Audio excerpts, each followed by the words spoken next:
a doctor's appointment right now, so I Okay. guess I'm driving the train. All right. Once you Okay, get we'll, I started, started the recording already. okay, thank you, oh, Jennifer. okay. All right.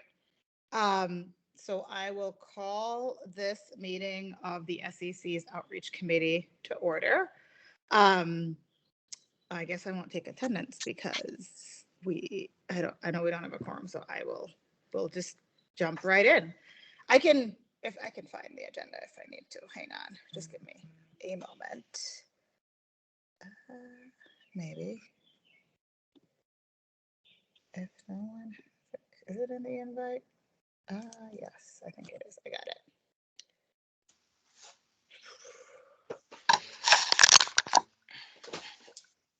All right, so we've got to skip over review and approval. All right, so I will jump to item number 3 on this for the pre-lottery education outreach. And I think that kind of connects to what I had started to talk about with trying to do the listening session with the already approved social equity license holders or provisional license holders that had gone through the lottery process. So let me kick it over to, I'm not sure if it's Arlene or if it's Executive Director Clay to give an update on the pre-lottery education outreach. And I think this is probably where we'll have some back and forth conversations around what the goals are and how I think we could probably make some shifts and changes. You're on mute, Jenny. I was going to say, I can have Arlene kick it off to talk about our efforts and where we're going and how we're doing this. We just had our first outreach event in New Haven last Thursday. So I'll have Arlene start and then I'll chime in. Okay, good morning, everybody. So April 4th, we completed our first informational session with Oaksterdam University on hand with us at the Q House on April 4th. And they presented the Oaksterdam presentation to everybody that showed up at the event. We are currently scheduling listening sessions throughout the next 2 months. We have a tentative for April 25. We have May 13th in Hartford at the Public Library and May 16th in Bridgeport at Housatonic College.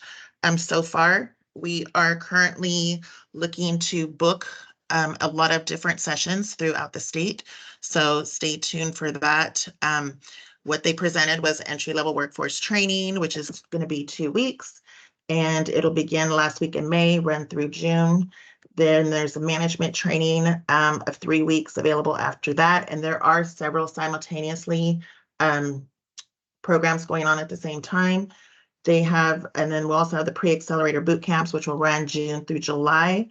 And those are online self-paced classes. There'll be about 5 live Zoom classes and 4 hours of coaching. Currently, we're looking for locations also with Oaksterdam University so that there can be, as you had mentioned before, the need for having a live coach, like a live person there to assist. So we are currently looking for locations for that for the Oaksterdam.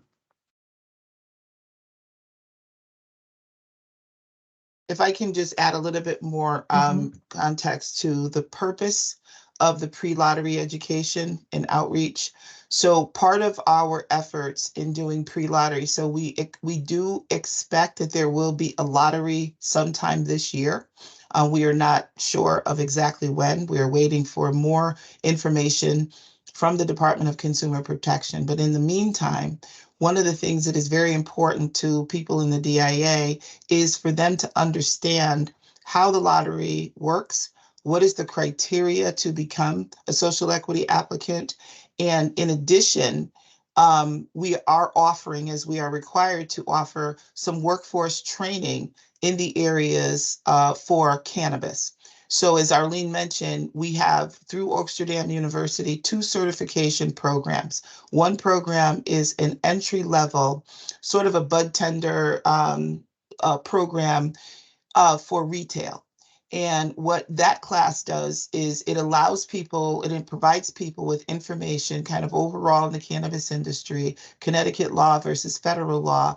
And then there's some information that's in that class regarding like the health and safety, the different types of ingestion of cannabis. So it kind of just gives you some responsible it gives you responsible information and responsible training in the cannabis industry. So you have law versus state law versus federal law, ingestion and some other public health and safety. The second class is a management directed or gold training class. So people who have maybe a higher level of education and or knowledge and or abilities can take courses around managing a cannabis facility and what it means to be a cannabis kind of manager for the various companies.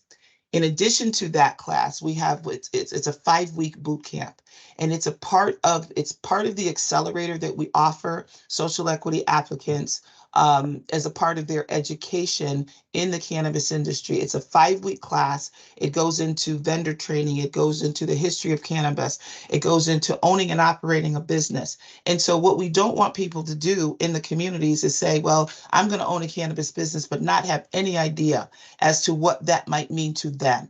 So we don't want people taking their savings and applying for these licenses, being unable to recognize and or to understand what it really takes to own and operate a business.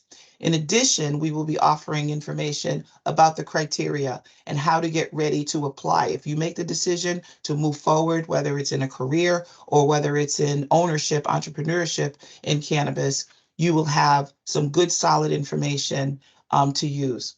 One other thing that we're offering is 1 hour of coaching for all people that sign up. So the courses themselves are self-paced, they're online. The first course is 2 weeks. The second course, I believe, is 3 weeks. The boot camp is 5 weeks. And then there's an hour, as I mentioned, of training. Those that can take it online, people who were there Thursday have already registered and they're moving into starting the class. Anyone who wants to or needs to be a part of a cohort that may have some barriers, that may just want to sit with a group, that may want to have someone to talk them through this, we are setting up cohorts. They will not begin until May, because as Arlene said, we are in the process of working with computer labs in the communities, places that we can hold these classes that are easy to get to, and setting up the whole cohort type of arrangement. So that's what our pre-lottery education and outreach is about. And we're getting into DIAs. First one in New Haven. We have another one planned in Hartford. We have another one planned in Bridgeport. We'll be going out to Eastern Connecticut. We're not going to do one at every DIA, but we will get the big DIAs, and we again will make sure that, and we're actually trying to make sure that folks are educated. We have hired well, we haven't hired them yet, but we've searched for a marketing outreach company, which we have. We don't have the contract signed. We don't have everything finalized from the DECD side of it. And once that company comes on board, that's where we've talked about the marketing, the digital marketing. All of that information will be designed to help people understand where they can get training for entrepreneurship, for workforce development, and overall information regarding the lottery that is coming. And even more just about the cannabis industry, the council, our reinvestment efforts. So we're doing much of that. Okay, so this is probably where I guess I have some questions. One is, it sounds like we don't know when the lottery is. So to call this pre-lottery education is kind of like, it's a maybe if and like, so what it feels like to me is we're giving information about how to be a part of the industry. And there's still so many changes happening. There's legislation this year that could change things. So I want to be very intentional when we're communicating about what it is that we're communicating. Because do we know that a lottery is going to be open for all of the different categories? Do we know about where we are in cultivation and saturation? Like there's so many changes. I want to make sure that we're not setting people up for something that is not going to end up happening. So I am concerned about hiring someone, like hiring an agency. I think we initially talked about that. We didn't get any feedback. We never saw the proposal. Like that is a little concerning to me because I think like that should be a group discussion. I think we had talked about that 3 meetings ago, I think, about the agency that you would be hiring to do the outreach, and that never came back to the outreach committee. We like that committee, and now it sounds like you're full steam ahead, have selected a agency, and that is very concerning because Councilman Medina, Councilman Betts, myself, I think Councilman Walton, we had all flagged that we wanted to make sure we had a little bit of, because we had an issue with an agency when we just started with the council, and I wanted to, a few of us have been here through that process, so we wanted to make sure that we were a part of that conversation, and we flagged that, and it seems like that's moving full steam ahead with no input from those of us on the outreach committee, despite the fact that we had asked for that. I agree that we need to be doing education, but I want to make sure that we are targeted and educating people on the things that we need to educate them on, and not just creating programs to be busy. Because I love the workforce part of it because it's connected to a piece that we're already doing right now. I'm not sure we do pre-lottery information until first we hear from, like, let's solve the problems first before we open the floodgates and add a space where there's more issues. So we're doing the listening sessions. I think that's a really good idea. It is not necessarily, I think we're not a marketing agency. We're not out there marketing ourselves. We are the regulatory entity for the cannabis industry in the state of Connecticut. That's not correct. That is not correct. We are not. Okay. I am concerned that we're doing too much without having everything lined up and making sure that we know what we're doing correctly. So like events, I think events should be directly targeted to something, not just like, hey, we're the SEC, we exist, know who we are. I'm like, we're not selling anything, right? So I think we need to make sure that we are very, very, very targeted every time we're out in the community. If it's about a thing, if we're listening to people, I think that's really important. But I am very, very concerned about just being external facing with no clear message. I don't think we've actually sat down and figured out what are the things that we're going to be saying externally. Like we haven't had a lot of those conversations, which is why we have an outreach plan that the committee basically said we wanted to discuss before it got approved. We never got a chance to do that. We never saw an updated outreach plan based on the feedback from the committee. So it just feels like things are moving quickly without us actually getting some feedback and staff listening to what the council is asking for before we move forward. Because none of us want to stop things, but I remember us wanting to just give some feedback on the outreach plan and see a new one. We never got that. So I'm just a little concerned about what's happening and how we're moving forward. I think Councilman Walton had a question. Yeah, and so I'm curious to hear the executive director's response to the point about us being a regulatory commission, because I'm really a little confused about because I was at the Oaksterdam in New Haven, and I think that I think the staff was doing an excellent job of putting forth a message. So I do want to hear about kind of this pre-lottery, because my understanding is that there's going to be a lottery this year, correct? That is my understanding. So, and who makes that determination about whether or not there's a lottery? The Department of Consumer Protection. Okay, so I guess it would be like if the Department of Consumer Protection says we're not doing a lottery, does that mean that we stop doing the outreach? Because I think being in that meeting, Oaksterdam, I think there were people who were there and who kind of have an understanding, who may have been in the process. But in my speaking with people in New Haven, people still just have no idea what we do, right? And so I think marketing and outreach and having conversations is probably a good thing that folks are doing to get the word out about it. Because I'll harken back, I'll go back to if Jenny Ray can share the number of people that you all spoke to or who signed in at CONACAN would speak to the fact that there's a need, that people are interested, but also that this word needs to continue to get out. So through you, Madam Chair. So first, we are not a regulatory authority. The Department of Consumer Protection is the regulatory authority. The information that we are providing to the community is information that we're required, and it's information that we have already. So part of what we are educating the community on is who is a social equity applicant? What is the criteria? The criteria was changed, and it was changed as of February 1st.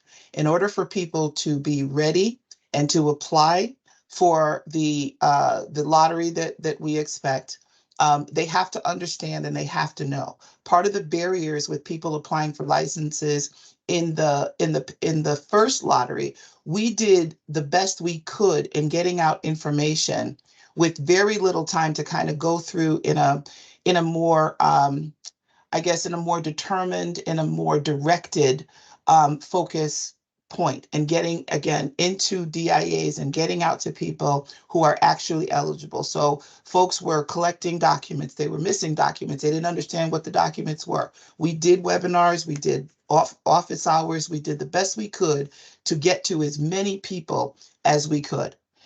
I was asked by the Department of Consumer Protection to make sure that I had in place CohnReznick to do verification for an upcoming lottery. I signed a contract at the request and at the request of the Department of Consumer Protection in preparation for a lottery of it's like, I think it's like $450,000. So we have CohnReznick on contract, ready for the next lottery at the request of the Department of Consumer Protection. I was also asked by the Department of Consumer Protection to make sure that we had a plan to educate the community on the criteria of social equity applicants. And that's what our outreach program is about. In addition to the criteria, educating folks, letting them know about our part of the lottery. Our part of the lottery is to verify social equity applicants. That is it. Once we verified them and that they meet the criteria that the council set to be a social equity applicant, everything else is turned over to the Department of Consumer Protection for further processing.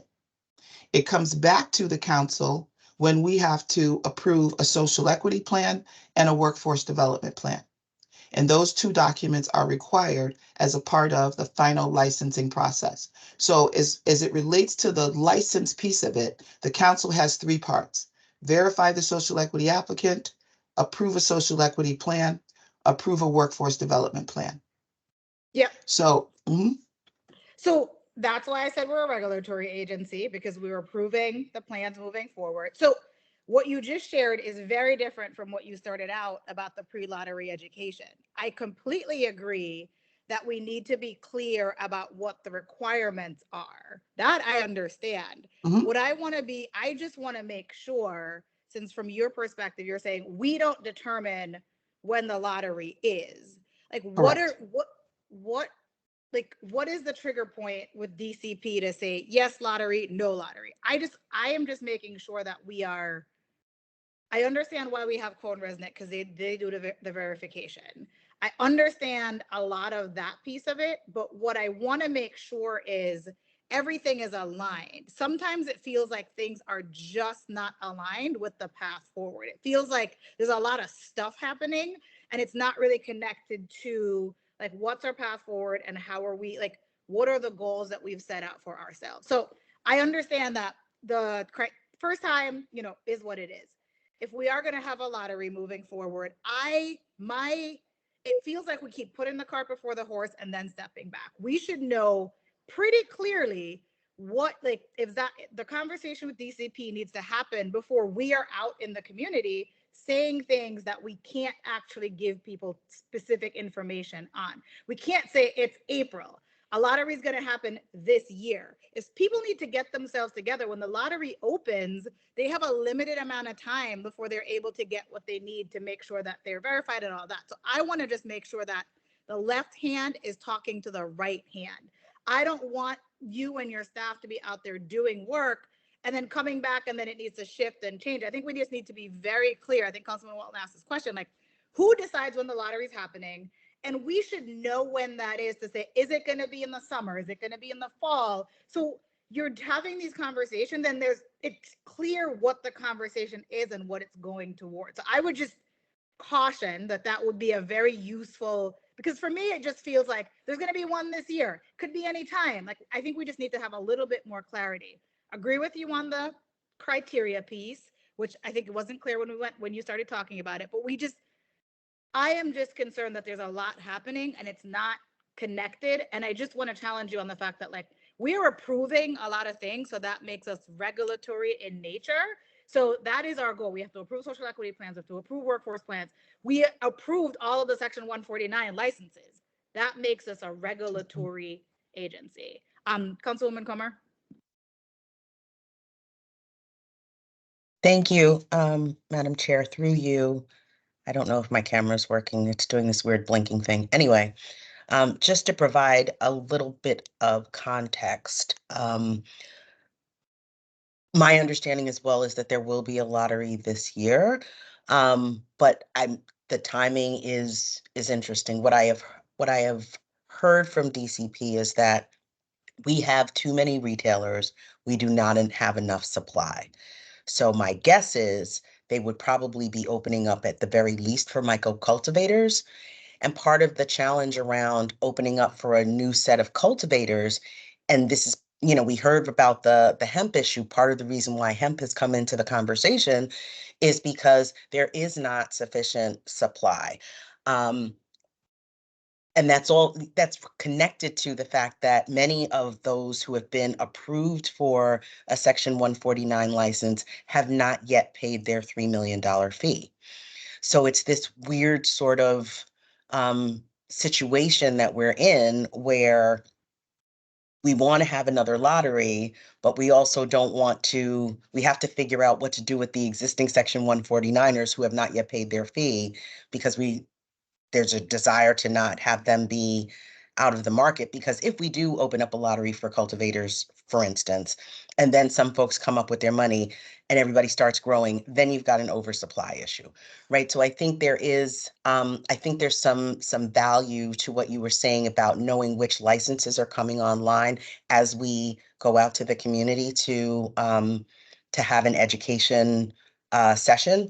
I do think an education session is helpful. I think it's also, what would be helpful as part of those conversations would be really making sure that folks understand the changes to both our criteria as well as the legislation. And I think that would be helpful. Thank you.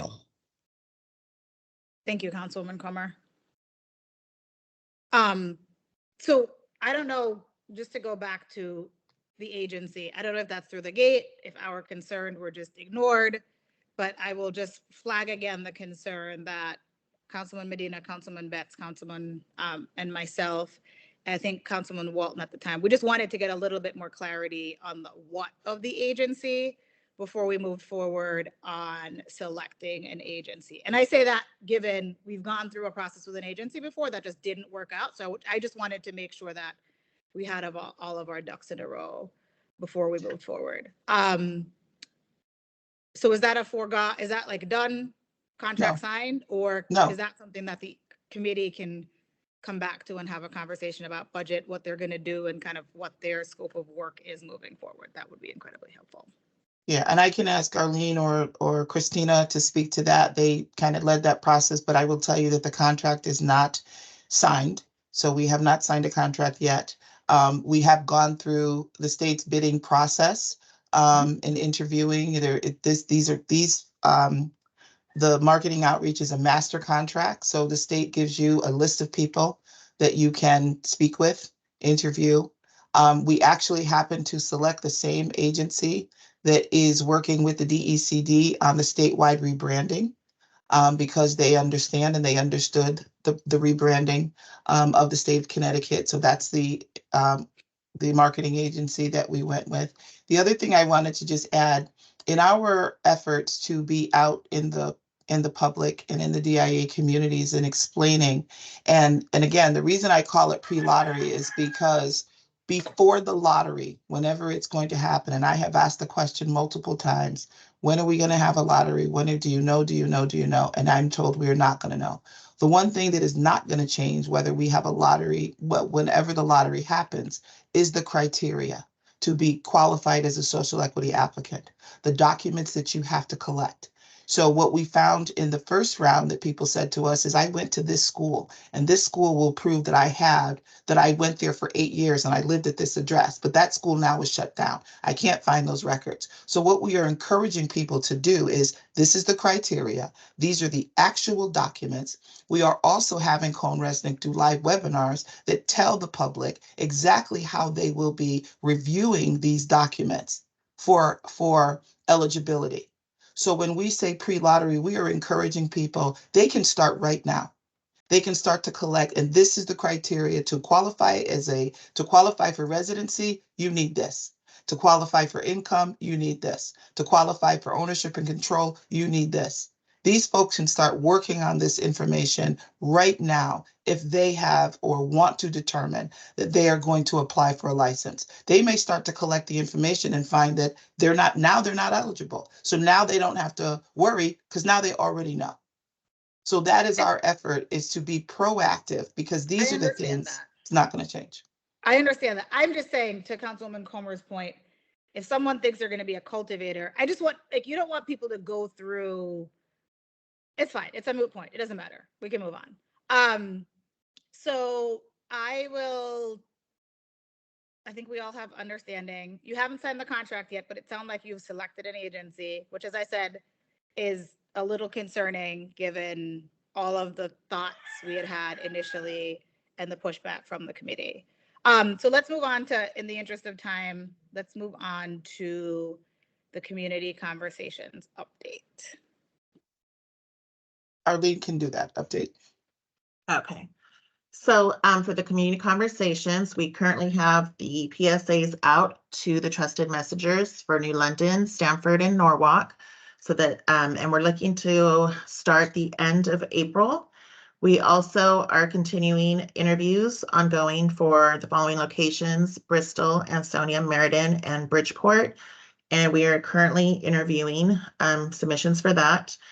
And what we also will be doing is ongoing. Excuse me, Arlene, can I ask a meetings. quick question? When did Sure. we as a council stop getting to interview these candidates? I think I remember specifically that the council, we selected the candidates for the initial community conversations. When did it change that we as this committee specifically had interviewed, I'm correct about that, right, Councilman Walton? We had been a part of and we were a part of the selection process for the original, and that needed to move at a really, really fast pace, and we selected those agencies. Why are we no longer a part of that and no longer a part of the interview process in deciding which agencies are selected for the community? Because I think what we had gone through the initial round is, because we are a part of the communities, we kind of either knew or kind of knew what we're looking for in certain areas. So we have not, this is just full steam ahead. And this council or this committee has not been a part of any of the interviews, any of the selections. We haven't seen any of the proposals. And that's how we did it the first time around, when it was really, really important that this was done in a timely manner. So I'm just concerned about when that change happened and why this committee was not notified about it. Okay.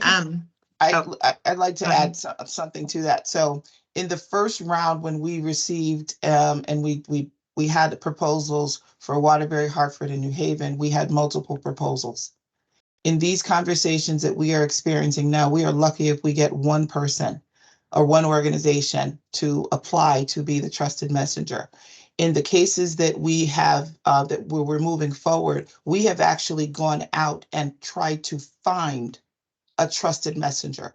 So as we get into the smaller DIA communities, we're not going to have trusted messengers. We will probably be working with the mayor's office, and we'll be asking the mayor's office if they can announce a town hall or a community, they can announce the community conversation. So the smaller, as we get into the smaller DIA communities, the urgency, the kind of the way that the conversations happened in the bigger cities It is not going to be that way. So in Norwalk, we actually went down to Norwalk and we spoke with the mayor's office and we said, we're trying to have a conversation here. We've put this RFP out. We're not getting any responses. Do you have anybody that might be able to do this? And they came to us with an organization that they trusted that has worked with them in their community. We asked them if they were interested in participating in a community conversation. Would they organize that with us?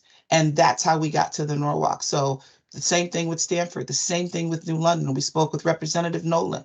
He brought us an organization that has boots on the ground. And we said, will you be able to? We did New London the first time. We got, I don't think we got any. I remember OIC was almost a possibility, but they decided they didn't want to do it. So we are physically going to municipalities and we're asking now the mayors and the first selectmen if they can help us to have these conversations.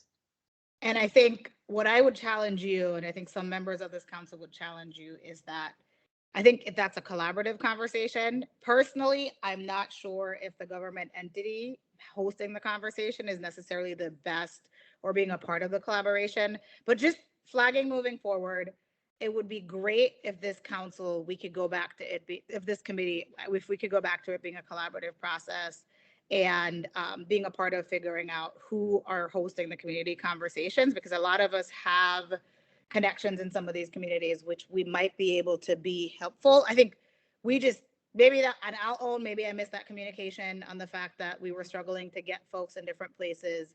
But I just think it should be more of a collaborative process, specifically if you can't find someone, because I think we might have connections in certain places that we might be able to be helpful with. I don't want to slow the process down. I'm just saying if there's an issue, that's what we're here for. That's what the outreach committee is here for. So we could be helpful in some of these communities if you weren't able to find an individual. And for New London, I think this committee had decided for Eastern Connecticut not to hire the person that applied because we didn't think it was a good fit. So it's not that they're the initial that was Bridgeport. That wasn't New London. Someone applied and we had said no, we didn't think Bridgeport. It was the right fit. It was Bridgeport. So that's what I mean. So I just feel like even anybody is not better than nobody in some cases. So we just want to make sure that whoever is being hired fits with what this committee had originally thought about as the intent of who we want to host these community conversations. Councilwoman Hawkins' hand was up first and then Councilman Walton's hand. Wonderful. Thank you so much. So I was kind of listening to the earlier conversation and I popped a note in the chat to say, I know I had a preliminary conversation with the folks I'm going to call operations team to talk about strategic planning. And so I know that there was some plans to advance that work. So when I hear all the conversation about we're not sure of the direction and timing and so forth, to me, it's just like ringing in my ear, like strategic plan, strategic plan. So I'm hoping that, maybe some of the dollars that we do have access to as an organization, that maybe it's time to sort of bring in a consultant. And I know there are some consultants that are already approved by the state that can be brought in to help us advance that, because I feel like that's going to continue to be a circular conversation until we get those answers. That's kind of my first thing. And then the second thing is, I do a lot of work sort of behind the scenes to make sure that the community, the nonprofits that I'm affiliated with, that I know, that I love, that I want to see thrive and help our communities, I'm constantly sending them notes saying like, hey, here's the link. Are you applying for this money? I think about David Hopkins over at the Urban League. I'm thinking about Kimberly Kersey at the Artist Collective. And we have a new executive director at the Amistad Center for Art and Culture. I mean, these are some organizations I've been affiliated with for more than 20 years. So I would love to see, to the point, like if there are specifically things that we can do to help if you're struggling, if people aren't applying, to send a note to us to say, hey, do you know people that you would recommend? Because you're right, I grew up in a DIA. I know all the folks that I grew up with. I still see them. They're still in the community. So I would love to be part of the solution as well. So just wanted to put that out. Thank you. Councilman Walton? Yeah, I think to Councilwoman Hawkins' point, so I'm just trying to determine, like, because I know we were part of that process last year, and I know it was kind of a quick thing, but I'm also, my only request is that the staff shares the information with us, right? Because I don't know if I want to necessarily be in the business of kind of hiring everybody to do this, but to Councilwoman Hawkins' point, we do have folks in that we know. But so it's just really a matter of, my request would be that we just kind of have that collaborative conversation, right? But I also understand the need for you all to go ahead and do your work, right? Because personally, I'm in this business twice a month, right? At an outreach committee meeting, and then at a meeting, the big meeting, the council meeting. I know this is the work that you all do. So really, it's really a matter of, they say, hey, we're maybe struggling, this is what it is, and updates. Because I think we have the opportunity to be collaborative, right? To continue to make this, because at the end of the day, we all want the same thing. We want people to be aware. We want the funds to get out, and we want trusted messengers, because these people are whoever we hire, they'll be representing this council, right? We want to ensure that everyone's being fair and equitable and getting the opportunity. So really, I don't want to be in the business of kind of doing your work, because this is your work and I have my own job. But we can be there to be supportive and collaborative. Thank you, Councilman Walton. I think in some cases, I'd love to lean in if possible. And as I said, not to slow down the process, but if you're doing an interview and it fits with my calendar, I'd love to sit in. I don't even need to be a part of the decision-making process, but I just love to hear how they answer the questions. I think we had a good cadence the last time I did this. I think we all learned a lot when we did it. It doesn't have to be a requirement, because as I said, I don't want to slow things down. But when I hear that there are places that we're struggling to find folks, it's a little like, as Councilwoman Hawkins says, like, I think we all have lots of networks that we might be able to be helpful and be able to help you. So, and then it might be easier than you having to go out and have a conversation with the mayor, right? Like, it would make your work easier, which is why you have us as a resource to be able to help you in securing some of that. So yeah, definitely moving forward. As you said, there's some that you're looking into. In some of those communities, I know quite a few agencies that we could share it with. So if you could, after this call, share with the outreach committee the places where you haven't identified anyone to host a community conversation, at least so we could check our networks, and then we'd be able to get back to you and say, this is what, like, some places might be nothing, but I feel like a lot of us might be able to offer a couple of suggestions and at least fast track the process so you're not reinventing the wheel. So we Yeah, do that we would have a be great. NOFA. We Yeah. have a NOFA. It is on our website. I'm going to have Arlene share, not the NOFA, I'm sorry, the request for proposal, all of the criteria, and I'll have her share that with all of you, and I'll have her share with you where we do not have a trusted messenger. And when I said that, the municipalities, it's not the municipality that's going to host it. It's the municipality that's going to host it, but not lead it. So we were going to look for individuals other than the government officials to lead. We were just going to ask them, can you provide us a space? Can you help us get your residents out to this conversation? And then we would bring in a facilitator. That was our next move.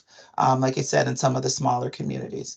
But we'll No, I share. understand that. I'm just saying, when we think about the communities that we're talking about, it's been communities who've been harmed by the war on drugs and necessarily might not want to enter a government space, might not want to be connected with the municipality. That was just my No, thought they are as, like, right. They are Yeah. in the DIA. They are community centers. We are Yeah. very, very Yeah. mindful of that. And Yeah. that's the criteria that we have done with everyone. In all of the conversations, they've been in DIA communities, and we've removed barriers for people. Correct. And Okay. we haven't even had the mayors or first selectmen even do a welcome. It Yeah, is that's strictly the community. Yeah. All right. So that's good, I think, on the community conversations as a follow-up. I think I would love, and I will stress again and again, to see an updated outreach plan. I think we. I just have a question. So the outreach plan that I responded to you by email yesterday, we weren't able to have a conversation. So that plan that was sent and shared with the committee, are you looking for something different? Because it's my understanding that has been shared with the committee several times. And we had some questions from the last meeting that we never got answers to from the Okay. outreach plan that was presented, I want to say in March. Mm-hmm. And that's- the council had a number of questions and we haven't addressed that. It's just kind of, and the questions went in March and we just kind of moved forward. So not today, given the fact that we're almost out of time, but I think at the next meeting, we need to have a conversation about that outreach plan.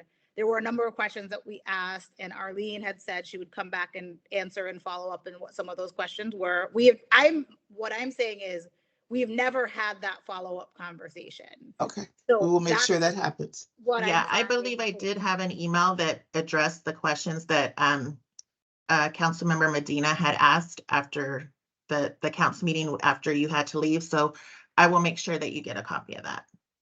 Thank you. And I just think we need to discuss it and we need to approve it. We never approved it either.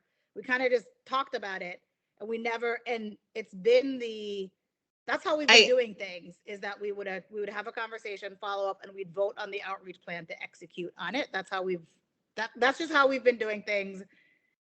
I wasn't aware that we needed an actual approval for the marketing plan because that marketing plan, as I explained before, is like our daily work. So like we are supposed to be working and doing that. You have the timeline. So that is our daily work that we have to do. So other than that timeline, I don't know what else needs to be approved. So we can have a discussion with that. I think there's a number of questions on that. So we'll just have that conversation at the next meeting. Okay, great.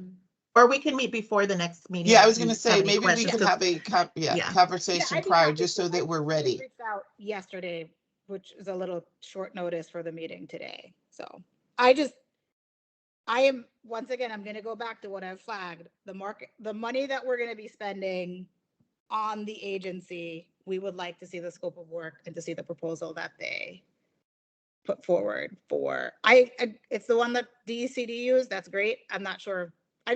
We need to see that and be a part of that conversation. That is really, really important to me. And I will say again, because of what happened the first time we chose a marketing agency with the Social Equity Council, and it did not go well. And I lived that every moment. So I guess I have PTSD from that happening. So that, if you could share the scope of work, share their proposal, and I would love to have a chat with them. I'm not suggesting that every member of the committee meets with them, but I specifically would love to have a chat with them before we sign the contract and move forward. And if anyone else wants, I will send an invite. And if anyone else on this committee would like to talk to them, we can't have too many because then it becomes a public meeting, but I'd just like to personally interview them before we move We can forward. do separately too. So if whoever wants, we'll arrange for everyone. You may not be able to sit together, but if we do it individually or two at a time, everyone can have a chance. Yeah, and I would be happy to sit down. I mean, you can give me a call anytime, we can set a time anytime and I can go over exactly what the plan was when we were talking with them, what verticals we asked and really like why we chose, who we chose in the first place to interview. So if you have any time, please, I can sit down and go over that with you so I can explain to any council member, which I have extended that to ask me any questions and I can go over it, one-on-one with every single one of you. Yeah. After I meet with the agency, maybe I'll take you up on that, but I'd love to chat with the agency first. All right. Any other questions out there? And I just want to say again, thank you so much for facilitating yesterday. It was a great conversation. And we could just follow up offline to talk about the lottery feedback information session that I'd love for us to have. It doesn't need to be in person. I think we could just do it virtually if that's easier. We could offer an in-person option, but it might just be easier to get folks, because folks were coming from all over yesterday and some people were, and then weather also becomes an issue. So maybe we could just host that one virtually, but I do think I want to make sure that it would be DECD and DCP, I think, or I'm not sure who else, but you guys know who would be on the regulatory side of it, but we should just try to get that done within the next 30 days, at least ironed out to figure out what the plan, so we could invite folks within the next 30 days before we move forward with any, before a lottery comes out or gets announced. I think I just want to make sure that gets done in the short term. And I'm looking forward to hear about the strategic plan. I think it's 3 years. We've been doing this, what, almost 3 years now. So it would have been great to have it year 1, but I guess it's better to have it year 4 than not at all. So thank you, everyone. And I will look forward to hear from staff on some of these things moving forward. Thank you so much. Thanks, you. everyone. All right, bye-bye. Thank you. Bye.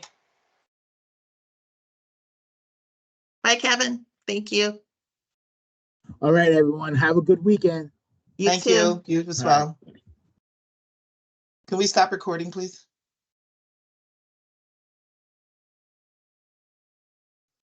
Stopped it. Okay. Let's regroup. I'll see you guys in a minute. I'm gonna call you. Okay. You're still recording, Okay. Jennifer. I stopped it.